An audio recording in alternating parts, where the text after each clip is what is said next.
बाबा रामदेव ने आपको मंच पे बुलाया था और ये कह रहे हैं कैंसर ठीक कर दिया, तो क्या ऐसा हुआ? तो उसने कहा देखो यार, कहना नहीं, हमारा वो मेडिकल ट्रीटमेंट जो एलोपैथिक था वो चल रहा था, हम तो यहाँ मिलने आए थे, माँ बाप इनसे प्रभावित थे कि कुछ आशीर्वाद मिल जाएगा, अब यहाँ नौकरी मिल गई तो नौकरी हमको करनी है। बाकी जो है यहाँ आयुर्वेद से कैंसर को ठीक नहीं होता है। तो ये हाल है। अब मंच पे बाबा रामदेव किसी को बुला के बोल देंगे, वो कैसे बाबा रामदेव को माइक पकड़ कह देगा कि बाबा रामदेव झूठ बोल रहे हैं? तो ये हाल है। ये तो हमारी आंखों देखी बातें हैं भाई।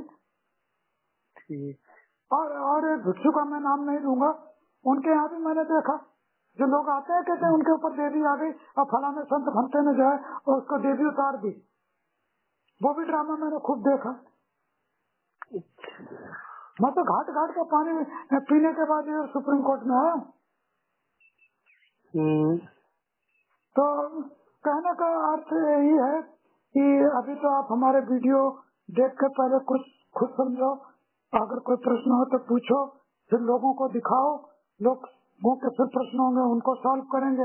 यदि आप हमको बुलाएंगे तो वहाँ आकर भी हम चीजों को बताएंगे। साथ में बुजुर्गों को एकत्र करो। अगर बाबा साहब के भक्त हो तो बाबा साहब तो 8 घंटे की ड्यूटी दे गए, तो ये लोग हमसे 12 घंटे की ड्यूटी क्यों करा रहे हैं?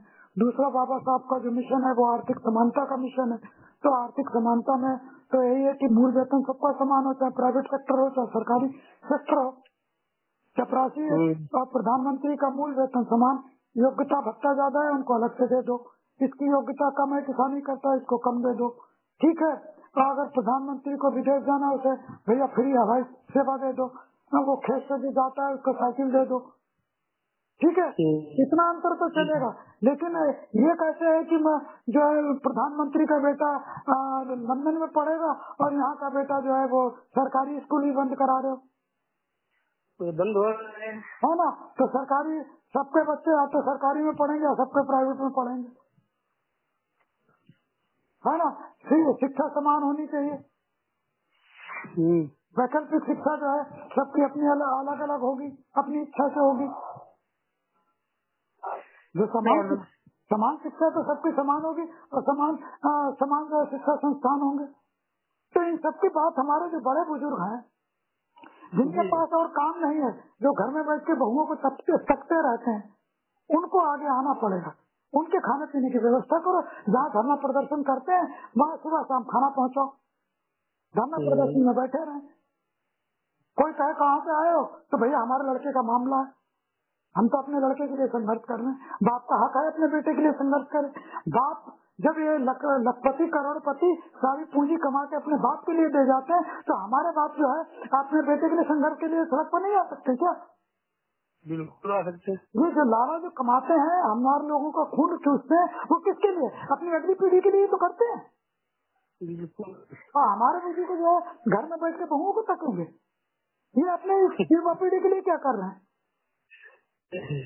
तो इनको बताने और समझाने की जरूरत है कि भाई कुछ कर जाओ, ताकि हमें आपकी तस्वीर पर जो है फूल माला चढ़ाते हुए गर्व हो कि हमारे बाप हमारे लिए ये कर गए। ठीक है। ब्राह्मणों की जो परंपरा है, क्या कहते हैं वो पितृ विसर्जन वाली, वो इसीलिए बनाई गई थी कि भैया मरने के बाद तुम्हारा पितृ विसर्जन हम हर साल इसीलिए करेंगे जब मेरे लिए कुछ कर जाओगे। और जो लोग नहीं कर गए उनका पितृ विसर्जन कोई नहीं करता। जिनका कर गए उनका जो है लोग करने जाते हैं, आज भी जाते हैं।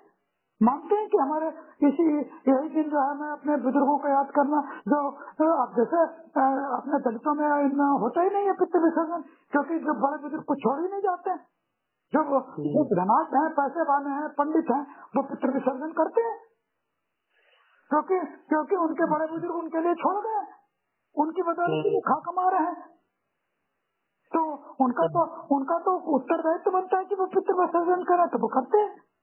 तुम जो समाज पास धोबी धानु होकर विरोध करते रहिए, तुम्हारे बाप नहीं किया तो मत करो, उनके बाप तो करके गए तो वो तो पितृ विसर्जन करेंगे। हर साल अपने बुजुर्गों को याद करेंगे। तो सारी बातें ये हैं, मैंने धर्म भी आपको समझा दिया, राजनीति भी समझा दी, संविधान भी समझा दिया।